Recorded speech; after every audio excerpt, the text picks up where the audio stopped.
Hi, Joe, you all right? Hello, mate. I'm good. How are you? Yeah, I'm amazing, thank you. And I've really enjoyed our chat before. It turns out we've got a lot more in common than we thought we were going to have We with our do. certain artists who've been chatting away, talking about our past, sharing stories about, different bands and different experiences. So it's been really good. Exactly. But we're not here to talk about personal life. We're here to talk about business. So just Mhm. for everyone who's watching, Joe, what is it you do? So I run a company called Culture City. We're based in the Library building in Liverpool. We've been going for nearly 11 years, and we focus on a lot of video content, but everything from photography, design, podcasts, and yeah, we've worked with loads of big businesses, loads of retainers with smaller companies in Liverpool, and now we're also working with major brands and yeah, creating larger scale productions and bigger films. How did you get into content? Because I feel like getting into it 11 years ago, Yeah, most people are getting into it like now, going to think yeah. about the next year, content production. So, what made you think that this was a good thing to get into 10, 11 years ago?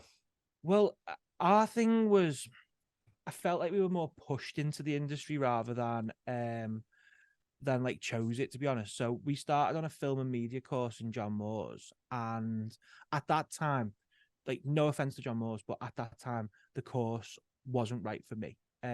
It's totally changed now, and it's actually like Wes, the guy who runs the course, he's brilliant, and he's adapted the course around type of stuff that we prefer, to be honest. They had a really good consultation about it and things like that.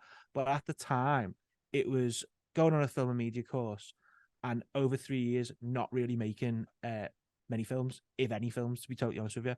So at that time, it was like, I've committed to a career in this. How am I gonna basically gain the skills so that after I've got the degree, I can then walk into a role, or even better, which was the dream at the time, which I never thought would actually happen, which did happen. Um, Come out of the course with a degree and also a business as well. And at that time we set up, it was, makes me cringe because we changed it slightly, but at that time it was called Culture City Television, so CCTV. This idea of like a fly on the wall, um and it worked really well. The first interview we did was with a guy called Brian Nash, who is the guitarist out of Frankie Goes to Hollywood, and he had a book out at the time called Nash Says Relax, which was like amazing. We and 11 years on, we still work with Nash. We've seen him not tomorrow, the day after. So he's a great part of what we do. We call him the Godfather in our office because he's like just dead wise. He's been through it all, and he's part of our journey still. So we did some stuff with him, and we also worked with a young up and coming band, and it was one of those things where we launched the first week, and straight after it, we were inundated by, I think it was over 500 bands basically emailing saying we want to be part of this. And then it it was one of those things where we worked for a year for free building up content, so shining a light on everything from theatre productions um to like plays to gigs to venues to bands, anything culturally related. We were on it basically. And it built up and built up, and then after that, it came after a year of creating that content, it all fell into place where a podcast, which was like the Anfield Wrap, which you might have heard of, they approached us and was like, "Do what you're doing, uh, make it part of our online magazine, and however much you're getting paid in your part-time job," which at the time was Morrison stacking shelves. It was like, and a few others at the time. It was like, you stop doing that, we'll pay you that money, you create the content. And that ran, and we did some amazing stuff with them, and also other companies and other people got in touch. So a Grammy award winning producer heard me on the radio. His name's Steve Levine, who's like amazing. Produced all like Culture Club and worked with everyone from like the Beach Boys, like the Honeys, and all. He's just a brilliant guy. Rang me up and was like, "I'm moving to Liverpool. Heard you on BBC Introducing. Come to our studio and let's do some work together." So after a year of doing it for free, we started building these clients. And with same with Steve, we still work with Steve to this day. We've done documentary little piece of content with everyone from like Boy George to up and coming bands. And yeah, it's been brilliant. And that's how we sort of started. Sorry for rambling on. I know this Crack is a on. short No, it's piece, good. It's but good. Crack on. yeah, that's where it all began, really. And then I think the other thing with that is if you look at that sports, cultural content, fashion, music, cut 10 years later, and we're still very much in that world.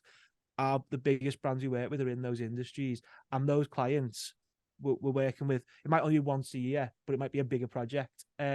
So yeah, and to be totally honest with you, it's very rare that anyone that we pick up over the years, we don't have a really good ongoing relationship with as well. So most of our clients we've stuck with, and I think the fact that we've grown over that time, they've seen us develop, think that they know we're like probably a safe pair of hands, but we're quite creative and different. Whereas people might be starting now, but we've got that sort of back catalogue of stuff that we've been doing, and we've made the mistakes as well. So we've learned from them a little bit where people might not have done that. Yeah. So do you just focus more on the music side and the culture, or now getting into more business? Because one thing that's going through my mind as you're talking is that like a lot of people have probably gone for like business content, like 3 ways you can improve your cash, like very like generic business content. But I think now marketing needs to be like edutainment, like it needs to be entertaining and educational. So definitely, I guess you're bridging, you've got the experience of like music, how to make something like look fun, and then how do we translate those skill sets over to a business environment to get people's attention? Definitely. I think quite early, I'd say probably like I said, we've been going for nearly 11 years now, and I think it was probably like year 3 or 4 that all the brilliant creative clients that we have sort of became half of the business, and then the other half became this corporate side. So we've got retainers with people in the business sector that we've worked with for 7 or 8 years now, and we might have started them on a retainer where it'd be 1 piece of content every month, and as their business has grown and we've grown with them, it's grown from 1 piece of content all the way up to, we've got people that we do 8 pieces of content for each month now. And it might be anything from client testimonials where it'll have a big establishing drone shot showing a business, showing how, and then it'll say this big corporation that will work with them, a great interview and really nice cutaways. And that then on the other side, it might be a very quick monthly roundup, or it might be a meet the team, or it might be a podcast. So like all those different styles of production, they've factored in. And I think it's exactly the same skills that we use for the music or theatre or however that might be. It's exactly the same transferable skills that you use. Maybe there might not be a pint involved where we might do the music people or something like that. But when it comes down to the business, it's exactly the same skills. As long as you can get on with these people, as long as you know a bit of background on it.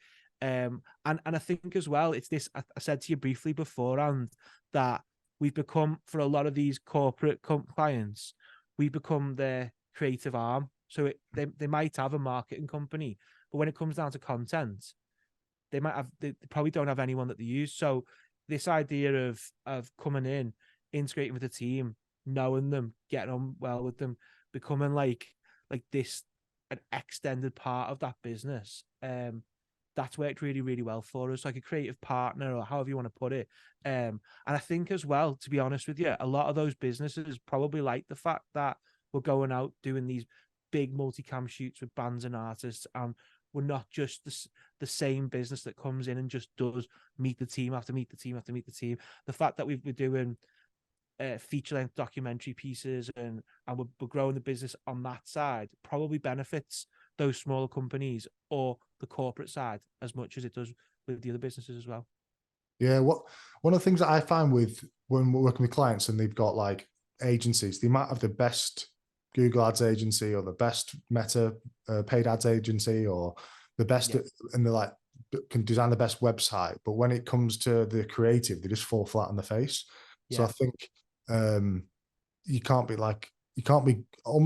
good at both, because the paid ad side of things and it's quite like technical type stuff. So yeah, that's one of the barriers that I've always found with clients when advertising. We can have all the expertise, but that creative, like making stuff look good, sound good, feel good, grab somebody's attention and be quirky, people really struggle with it. Well, I think I'm the other side. I think all that stuff, look, I say it comes easy to us because that sounds like it doesn't come easy to anyone. But for me, going into a business and like making something look great and getting the best out of someone and speaking to them and making their business look really good. A lot of the time, to be totally honest with you, it's going into a business and making those businesses look bigger than they are. That's one of the biggest challenges. So this idea of they might be in an industry where their competitors have got 800 members of staff where they're dealing with 8, but then you look at it and go, well, how do we get the best out of that? How do we promote and showcase those great 8 people rather than focus on the fact that you're a smaller team? What benefits that business and why is that business better? But I think for me, when it comes down to, like, you talk about Google Ads, you talk about analytics, you talk about that other side of it, I have no idea about that. So if you want me to make something look great, come in and do something like that, or produce a piece of content, or think of a really engaging piece that people might like, that's what we're there for. But when it comes down to getting it seen, unless it's sort of a piece that we've structured that's going to be viral, that we think will work really well, or if you're dealing with a brand that's already massive, it's so hard because there is times when you create an amazing piece of content and then the sort of back end people, the people on the analytics and everything else, they don't do their job. So you end up creating something that's amazing and 8 people see it. And that's a killer as well. But yeah, I think you're totally right. I think it's very hard to be great at both. But all I want to be good is the stuff that we're good at anyway. So so if you need great content, I'm your man. Yeah. Well, that's what I think they work hand in hand. Like if you can find like people who are really good at the tech, the back end side of things, and yeah, they actually quite often don't like it. Or sometimes what I find my clients is like they might get a new agency who are really good at ads, really good at X, Y, those types of things. And then they come back and the creative's rubbish. And they said, oh, I'm not using them. The creative was rubbish. And I'm like, whoa. Like, are they a specialist creative agency? No. Yes. So the other clients they've worked with might have really good creative teams. You haven't. So it's not necessarily that they're bad at the what you've paid them to do. They're just doing something that's out of their wheelhouse, doing the creative, and we can't judge them on that. We need to make sure we've got the right tools for them to do their job as well. Exactly. It's totally different. It's a totally different field, isn't it? It's like it's hard to put to compare to something, but if you were doing it, if you're a plasterer and you're going to build a wall, doesn't necessarily mean that you're going to be a brilliant painter when the wall's up. Do you know what I mean? And it's that type of thing where it's 2 totally different things.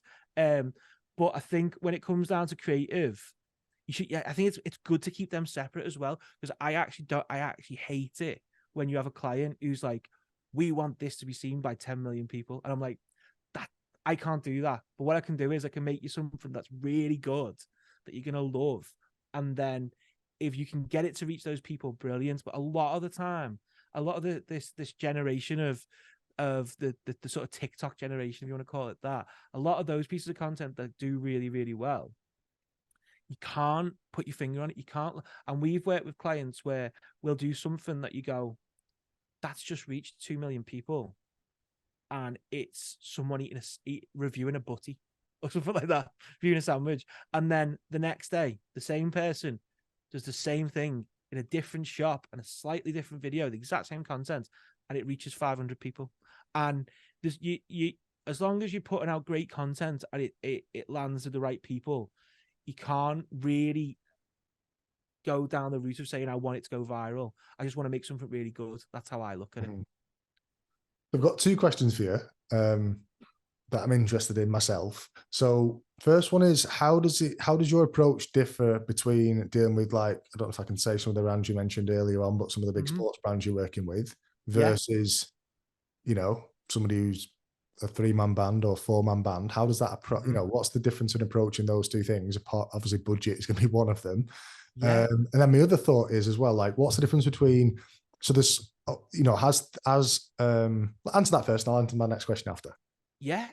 So I think a lot of the time it's interesting because, like, style and things like that come into play a lot. So at the moment, this idea of, the best way I can put it, we did a project straight after lockdown where we worked with an amazing director called Glenn Kitson, and we were like the Liverpool creative team on it.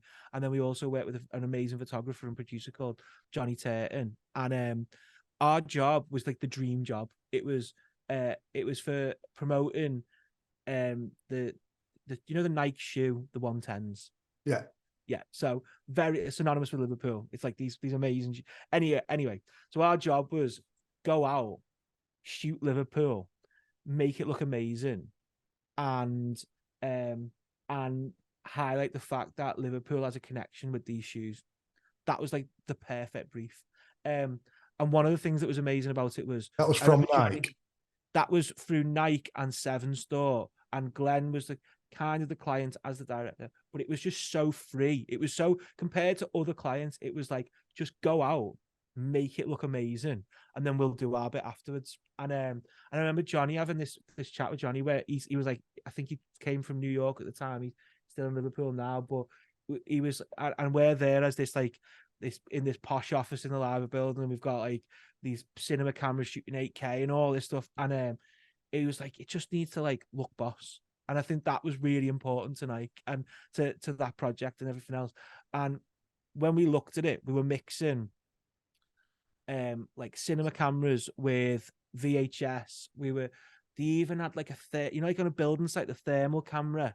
So, and then when we went to Everton Brow on Bommy night, it was like, it looked boss because the 110s were glowing up and the fireworks. And a lot of the time, as long as like the brief's correct and everything's done right, you can be really creative. And as I was saying about style and time, and like right now, this idea of mixing really high-end cinema content with like Super 8 VHS or anything else, it looks great. And it looks great in fashion, it looks great in brand and stuff. It looks like, and then maybe with especially with music stuff that we're doing as well. But then I think when it comes down to other projects, you might not necessarily be able to do that with a certain corporate client, but the brief's the same. You'll go into it the same way. It's just different offerings, I suppose. So, and then also sometimes those corporate clients might want to push the boundaries and be a bit creative as well, and they might see certain stuff you've done and gone, actually, I think the VHS style would work, or I think we can go down that route. So that it does cross over quite a lot. And I think I mentioned to you briefly before, we did a project where it was a 22 camera shoot in the Echo Arena. This big production, probably the biggest production we've ever done. And on paper, you'd never think that out of those cameras, you'd want VHS footage, but that's some of the best footage we got. And it's like zooming in on the crowd, singing those songs, cutting to the stage. It doesn't necessarily match as well as you'd think, but it's striking and it looks so good. So my thing is just try a little bit of everything for any client, and then you'll find the point that works well for them. And it's dealing with their brand as well and what fits with them. Nice. Challenge with 110s in Liverpool is you're not allowed in any of the nightclubs anymore with the bars. Do you know what? It's the only shoe I wear, right? And I've never been knocked back. Oh, really? My girlfriend, though, on a night out, she has been knocked back. But no, I've never. I think there's also that thing about if you just walk in confidently, you get away with a lot, don't you? Anyway, they're not going to stop you for the shoes you're wearing. Or the opposite. If you walk in less confidently, they might knock. Oh, you're not going to cause any trouble. Exactly. Yeah, go in. Just don't be in the middle. Yeah. Be either really confident or don't be on the extremes. Yeah. Exactly. But yeah, I've never had. But to be fair, I don't think I've ever wore. I've got about, since we did that project, I never wore them before that project, and then I got given them at the end of it by the teams. It was like, because it was like the neon OG colors, and I was like, amazing. And literally, I think I've gone through 20 pairs now, and I've got every colors, and it's like they're the only shoe I wear. I've even got them on right now. Nice. I have got a couple of pairs. And do you know what I found? So like I've done one, and then they're like, I've had them for ages. I do any like house building work in many of them, like they just last forever. They're just really robust shoes, aren't they? Yeah, they are. I've done everything. I've tiled in them. I've done so much stuff with my like doing DIY in my house. I've got like one pair and they're wrecked, but they're like strong. Boss. If you stand on any, because they've got like rubber on the bottom. If you're not going to stand on a nail and it go through your foot, because Exactly. they're The work brilliant. boots, that everything. Yeah, quality stuff. Okay, and then have you found like things transitioning over the past few years, like something with like content? It's like it's there for like you get like 3 seconds, and then once it's posted, it's sort of like done with the short form like speed, because you must have to do like a bit of both. Like, and I think nowadays like you can't invest too much in like one piece, because it's either gonna be seen or not seen, and then it's going to be moved on, and depending whether it's like a film, podcast, document. It's so difficult because, like, if you look at certain stuff, a lot of corporate clients now, it's like retention rate is like, I think it's something like 20 seconds and people switch off. And then you think to yourself, why are we making a 4-minute film? Or why are we doing this? Or why are we doing that? So we do have some businesses now that we'll do a production that might cost £10,000, but then we limit ourselves with the clients to be, it's only going to be 40 seconds long. And then you think to yourself, but the other side of that is the fact that it's going to be the best 40 seconds you've ever seen. So there's and I think that's a big part of it. And it might be, right now you can make a lot of money out of content because there's a lot of things that need to be captured. I think that's part of it. I think some businesses, they might, whereas in the past they might want to do some stills of a project they've done or whatever. I think it's right now with everything that's with like I said, all the TikTok, YouTube, everything. Everyone wants everything to be documented, everything they're doing. So that side of it is it can be really good. But that this thing of like it is heartbreaking when you create something amazing and then you find out that someone's just looked at it and gone, oh no, I'll move on to the next thing. I'll watch a live stream of someone on TikTok eating sweets for coins or whatever it is, the stupidity of that. But I think when it comes down to longer form pieces and things, that I think we want to move into documentary. We want to move into the last week we've been working on 2 productions, one that we've been working on for 2 years and one that we've just started. That is going to be, both of them are going to be 2-hour pieces that we hope will end up on Netflix, Apple, Amazon, something like that. And I'm confident they will. And I think with those productions, you've got to edit them, you've got to brief them, you've got to do everything totally different, because it's not, when you're creating the piece to show to Netflix, it might be you've only got a minute. But when you're creating something that's going to be longer, you've got to think about it differently, because this is going to be something that you want someone to sit there for an hour and a half or 2 hours. Whereas in comparison to a corporate film or an advert or a smaller piece, they're going to look through that for 10 seconds. So it's very different, but and I think it's just about, you've got to speak to the clients, you've got to see what they want, and then you've got to come to an agreement of what the end piece you want to get out of it is, if that makes sense. Absolutely. So you've been in business 10, nearly 11 years. Yeah. What would you have done differently? Oh, I asked this loads. I wish someone told me about that better. I wish I knew about that, so that wasn't a big horrible conversation I had at one point.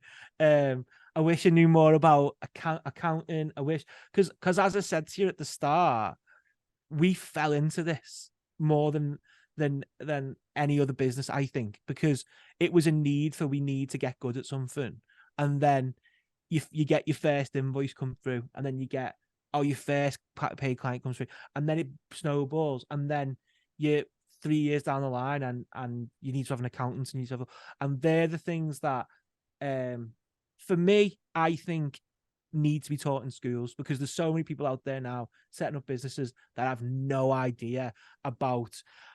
I have conversations with people who are absolutely flying in business, and they don't have a clue about that. They don't have a clue about the fact that they don't know what corporation tax is, and it's going to hit them, and it's going to be horrible. And those sort of things that, like, and if you're not smart about it in the early stages, really, it can ruin businesses, can't it? We know 100%. that. Yeah. And like this thing of like, one of the best things that I was taught quite early on, we've had an accountant throughout the whole time, and the accountant that we've had, we've similar to how we work with businesses. He's grown with us, and they're a big corporation now. They're doing really well. They're doing really well at the time, but as we've grown with them, they've been there the whole journey. And one of the things that's really was really good to us. It was when it came down to VAT and even just tax in general. It was like, have two accounts and make sure you're putting it in, because it's so easy to fall into the trap. And then if you end up getting to the end of the year, or you end up your financial year, however it is, and you've got more in that pot than you had before, amazing. At least you've got enough to cover that bill, because no one tells you about it. And creeping up to that mark of, it's 85 grand in some businesses you can do so quickly. We didn't, it took us ages, but in some businesses you can do it really quick. And especially, have I just gone? No. Sorry, mate. Give me 1 sec. There you are. You went off my screen. Yeah. And in some cases, you can do it really, really quickly. And I think they're the type of things I probably would have benefited from learning that in school rather than learning Pi or something like that. Yeah. Do you know what I mean? And learning by trial and error. Yeah, definitely. Well, I think because we grew from a small thing anyway, something I say to people all the time is, when we first started, that first year of not making any money, basically, and doing all the work, that's where we made all of our mistakes. So, and I know not everyone can do that, but if you have the luxury of doing that, it's amazing, because it gives you that time to. I was speaking to someone, a student who's in similar boat to when we were, and I was like, you saying that, what happens if I do a job for a client and they don't like it? And I'm like, are you charging them for it? So they're getting it for free. So what's the problem? Why is that an issue? You're learning. They've got to buy into the fact that you're on if they're not paying you and you're gaining those skills. To go a little bit down more of the film route, when we first started, we didn't have a clue about color matching and balancing cameras and white balancing. So what we did for years, we'd have all these different, well, not for years, for months, with all these cameras, we'd shoot an interview and then didn't know anything about that. So then I'd go home and work through the night, getting very good at color matching, because they were so far off. And then months later, when someone turned to us and went, you know that the temperature on each camera you can change and you can make it look. But I'd already gained the skill of being really good at that thing, because we'd gone through the hard part of it. So now if someone's in the office or if a client comes in and goes, these two cameras look, I'm like, give me 5 minutes and I'll fix it, because we learned the hard way on those things. And I think it's still, now we still do things probably for either cheaper than we should, on the basis that we want to do it. I think that's something that you should always. It's really important to find a balance of like making money out of projects and also doing things you enjoy. And if the making money projects take up the same amount of time as the ones that you love, but you love it, that's important as well, because we started the business to become filmmakers, didn't start the business to become multimillionaires, which we're very far from being. But I think that's really important, because we'd have done a different business if we wanted to go down that route. It's funny what you say about like the finances and things like that. Like, I speak to a lot of businesses, work with a lot of business over my years, from a couple $100,000 turnover to like tens of millions of pounds turnover. Like, I'd probably say 99% of those businesses don't have cash flow forecast, profit and loss, the basic financials in place. Like, a lot of businesses like do the basics well. It makes your life so much easier, and then you've got to figure out what your competitive edge is to get you that work. You must see it all the time with people where there's tens of thousands, even hundreds of thousands of businesses that rely on all elements of social media, and it can take, and it's happened. I've seen it happen to people all the time, where the slightest change in Facebook settings or anything like that can ruin millions of businesses. And it's the same with laws, with governments and everything like that. And none of us sit there and go and watch stuff and go, how's this going to affect me? Or sit there and watch question time or PM Prime Minister's questions or whatever it is, and go, right, this bit's going to affect me here or anything. You might get what we're very lucky is we get like a brief thing of the accountant saying, this has gone up, this has gone down, whatever. But when you first start and when you want to make films and all you care about is making a boss film and making it and pleasing the clients, no one thinks about that other side of it, which is the business side of it, which is where you can fall down massively. And that is one of the big ones, because that threshold you pass and you might not even heard of it without passing it, which we sort of were very lucky that we didn't do that, but we came close to that. What would you say is your biggest challenge at the business at the moment, and what do you foresee it to be moving forward? I think right now we are, as a business, we're in a really good position where we're going through like this transitional period from not just being a company that makes really good pieces of content to now being a company that make really good pieces of content and also make films or feature length productions. And I think that period has been over the last 2 years, maybe we've been going on to that crossover bit. So I think that is very exciting. And I think what we need to do is we need to make sure that we can juggle both sides of it, because if any business just suddenly stopped doing what they were really good at and then focusing on something that'll take 2 years to make and you don't make any money from it until the end, most businesses will struggle. So we need to make sure that we're always going to be in a position where the big, like those clients that we've won over for the past 10 years that we love and want to work with, we still carry on working with them and do that. But then we also are in a position where we can once a year make one big film that we can put on Netflix or we can put on Amazon or we can do anything, because doing both of them is what we want to do and what we love doing. And I think that's the point we're at now, where it's like, do we need to expand the team? Do we need to take on more freelancers? Obviously, when you look at the fact that I said we had 22 cameras on a shoot, we're not going to have 22 members of staff working with us all year round.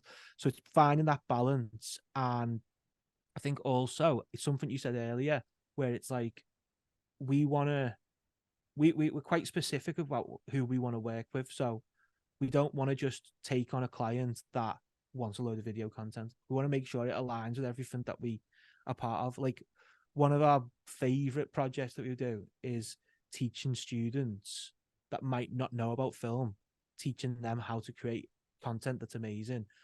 And then those students then went on to win awards, got jobs, projects like that.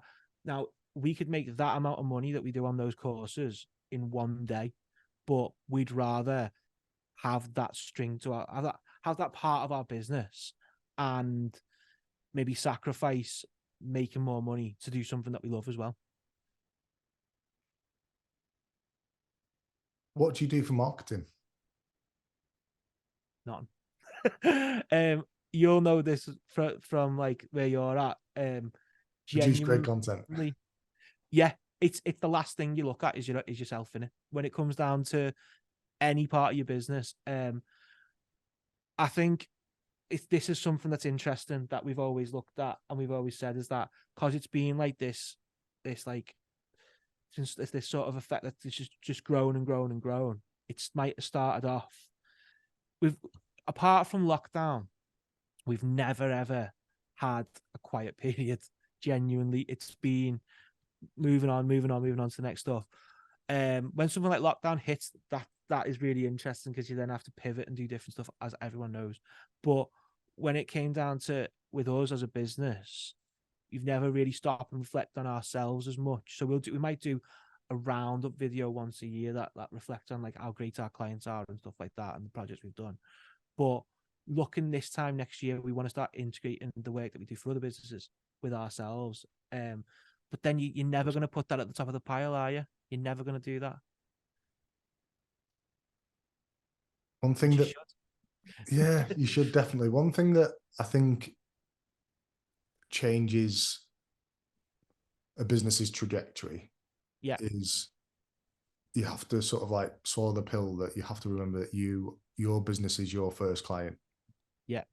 Because without the business doing well, there's no way you can service the other 50 clients that you might have, or 30 clients, or 20 clients. You can't Definitely. pay all the 20 staff that you need to service the client. So yeah, you've got to start thinking about putting your business as your main client, you know. Definitely, mate. I think one of the things that makes us a little bit unique when it comes to that is, well, the thing that we're really lucky with is that when the content we're making for 90% of our clients always comes back to us. So it's kind of an unwritten rule where if we've made a music video or we've made a documentary or we've made that, we get tagged in all that content. So this idea of constantly sharing that, and that's always been where we get our business, our work from. It's been this thing of like, oh, I saw that video, oh, I saw this piece of content, and that's The been proof was in the brilliant. pudding. Yeah, maybe that's what it is. Maybe we are actually okay at marketing ourselves, but we're doing it in a way where it's just, I've never even thought about that. That's actually really, really good. Maybe it is just that we're letting the work speak for itself a little bit. Maybe Yeah, that's do you what know it is. what? I actually find that with people, sometimes they get a bit bogged down with like the term marketing, like thinking they need to be Yeah, running Google ads or need to. It's like, no, what are you doing that is going to generate you inquiries? Like that is yeah, marketing. Like that's all it is. So if you're getting people to share stuff online of your work, that's, you know, referral marketing. If you're getting that's people it, to innit? ringing people up, asking for referrals, if people are recommending you, whatever, that's all, you know, under the guise of marketing. So I yeah. think as well, the other thing that we're very, very sort of strict on is like this idea of tone of voice when it comes down to the business. It's got to be, we are all a team of people under the age of 30, and we're just normal people that are very good at what we do. And I'm confident in saying that. So this idea of speaking like somebody else online doesn't work for me. So it's got to be like, Authentic. yeah, and it's got to be, we've had an amazing day working with Jamie Webster. It's been fantastic.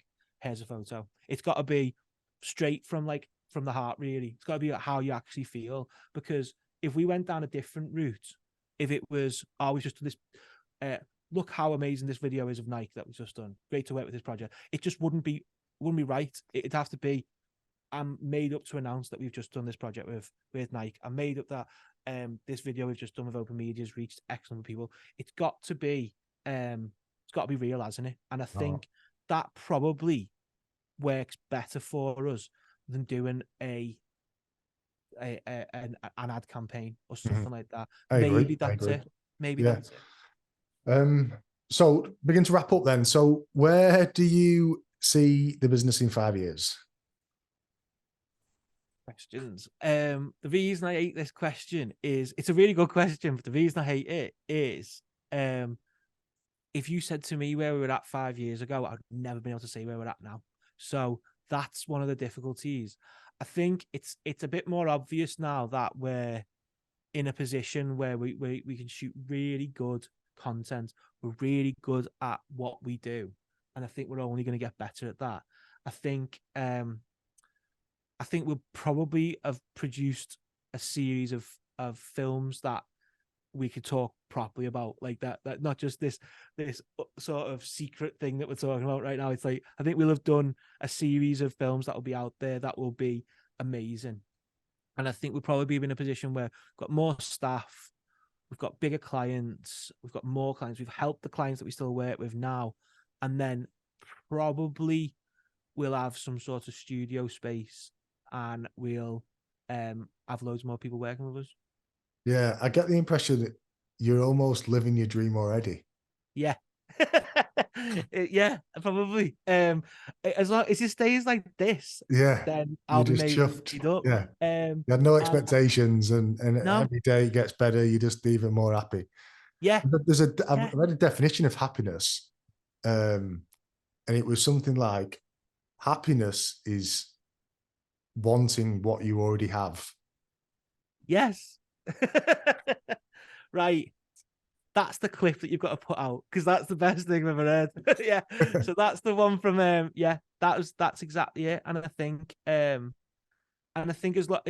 think where part of our thing is like this, sitting down, like what you've done today, sitting there, making someone feel comfortable and getting the best out of their business, or getting the best out of the interview, or whatever it might be. And I think we're in a really good position to do that now. And I think it's because we are in that position where we're really happy and we want to just grow the business even more. And that's probably our brand more than anything, making boss stuff and having a great time doing it. Love it. We'll leave it there. Thanks so much, Joe, for the interview. It's been really, really cool speaking to you.